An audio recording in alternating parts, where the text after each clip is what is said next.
បាទ119សហគ្រិនត្រកូលលីនក្រោមដំបូលសន្តិភាពបាទគឺជាទូករបស់សមាគមត្រកូលលីនខ្សែទឹកខាងក្នុងឥឡូវនេះកំពុងតែចាញ់បងហើយការបង្ហាញខ្លួនជាលើកដំបូងសុវណ្ណកុមារមហារិទ្ធបាទខេត្តកណ្ដាលមកវា18វិញហ៎អូ18ព្រែកលួងដែលចូលសែនជ័យ18បាទ18កំពុងតែចាញ់បងលោកគ្រូក្រុងអរិយស័ក្តិរាជសីបាទសម្រាប់សីមកពីខណ្ឌរសីកែវយើងនេះខ្សែទឹកបាទរសីកែវយើងនេះទំអុំពីម្សិលមួយថ្ងៃនេះវត្តទួលសវណ្ណារាមទួលសកែរសីកែវដែលមានឯកដ្ឋានបៃតងខ្ចីបាទស្រស់ល្អណាស់ទាំងមុខទាំងអាវចុងចវាសបាទចំណែកឯគូដែលបងចាញ់នោះបាទគឺព្រែកលួងដែលចូលសែនជ័យឯកស្ថានពណ៌បៃតងគាត់ចាក់ដែរតែ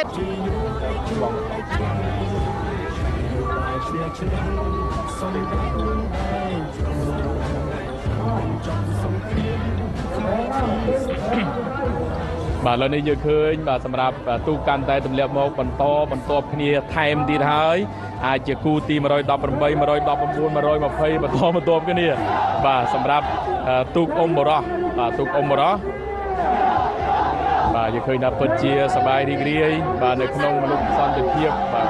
របស់ព្រះរាជាណាចក្រកម្ពុជារបស់យើងហើយយើងឃើញទស្សនវិជ្ជាជាក់ស្ដែងបាទនៅមុខព្រះបរមរាជវាំងបាទច្រាំងទន្លេប្រហែលគូចុងក្រោយនេះបាទសម្រាប់គូបន្តទៅទៀតនេះបាទគឺទូកបាទគូទី118បាទខ្សែទឹកខាងក្នុងសម្រែករាជសីមកពីទូសង្កែទី1ខណ្ឌរសីកែវរាជធានីភ្នំពេញ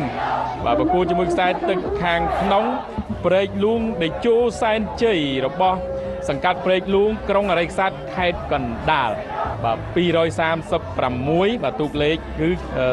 គឺសម្រែករាជសី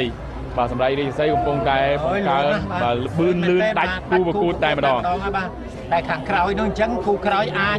ជាប់គ្នាជាមួយអ្នកចាញ់គូអបាយមិញហើយបាទ119ខ្សែទឹកខាងក្នុងនោះគឺសវណ្ណកុមារមហារិទ្ធខ្សែទឹកខាងក្រៅសហគ្រិនត្រកូលបាទលីនបាទត្រកូលលីនក្រោមដំបូលសន្តិភាពបាទអញ្ចឹងយើងឃើញខ្សែទឹកខាងក្រៅ237សហគ្រិនត្រកូលលីនក្រោមដំបូលសន្តិភាពជាអ្នកទទួលបានជ័យជំនះបាទបន្តទីនេះមកទៀតហើយបាទសម្រាប់គូទី120បាទខ្សែទឹកខាងក្នុងសុវណ្ណមនីមានជ័យជំទាវតីបារមីស្រីខមៅបាទមកពីស្រុកខ្សាច់កណ្ដាលខេត្តកណ្ដាលខ្សែទឹកខាងក្រៅដេកចេស្តាបាទសំទោសបាទផនសែនជ័យបារមីស្រីស្រស់ចម្ប៉ាមហាឆ្លា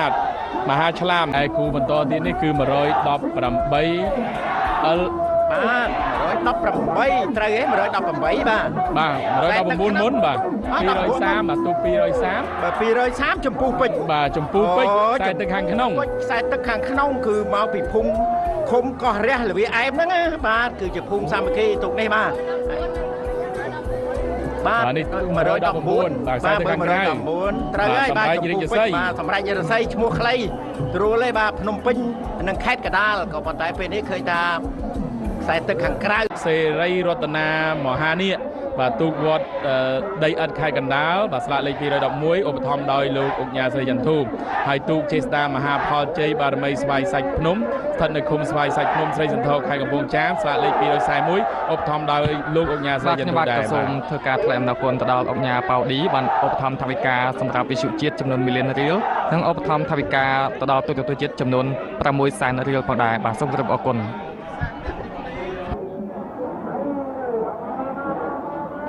គឺគូទី119ខ្សែទឹកខាងក្នុងសម្រែករាជសីបាទ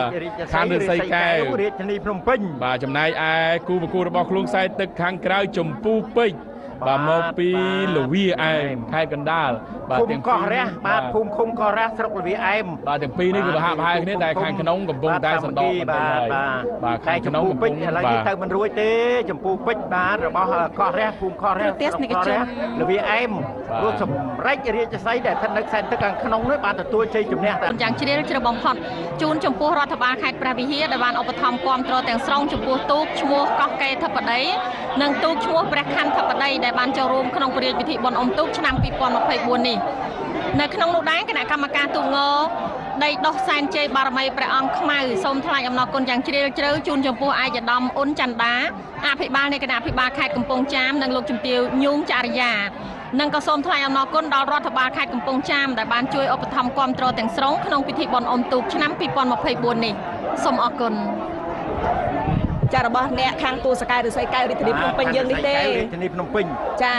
ឯកសណ្ឋានស្រស់ស្អាតទៀតហើយចាពណ៌កាប់ស្តាំងនៅខ្សែទឹកខាងក្រៅរីឯខ្សែទឹកខាងក្នុងគឺមានឯកសណ្ឋានពណ៌លឿងខ្ចីបាទស្រស់ល្អណាស់គូទី119នេះឯកសណ្ឋានតែលបឿនបាទលបឿនมันអាចថាដូចគ្នាទេស្រស់តែឯកសណ្ឋានតែលបឿនมันអាចសន្និដ្ឋានទេព្រោះខ្សែទឹកខាងក្រៅវើសម្រេចរាជសីនេះដែលមានឯកសណ្ឋានពណ៌ផ្ទៃមេចាស់កំពុងតែដកហើយចាដកឆ្ងាយមែនទេហើយជ័យបារមីត្រីស្រស់ចម្ប៉ាមហាឆ្លាមមើលទៅប្រហែលជាមិនអាចទៅរួចទេនៅក្នុងគូទី119ព្រោះសម្រេចរាជសីនេះបាទដើម្បីឲ្យសមទៅតាមឈ្មោះលបឿនក៏សមស័ក្តិសមដែរបានទទួលជ័យជំនះនៅគូទី119ទូទស្សនិកជនជាទីគោរពគណៈកម្មការទូកង119ខ្សែទឹកខាងក្នុងសម្រេចរាជសីបាទមកពីខាងទួលសកែខណ្ឌរិស័យកែវរាជធានីភ្នំពេញឯខ្សែទឹកខាងក្រៅផុនសែនជ័យបារមីស្រីស្រស់ចម្ប៉ាមហាឆ្លាមបាទមកពីខាងលវាអែមខេត្តកណ្ដាលបាទនៅពេលដែលឆ្លងចាប់យកឆ្លងកងព័ន្ធទី2មកមុខព្រះមន្លាជ័យ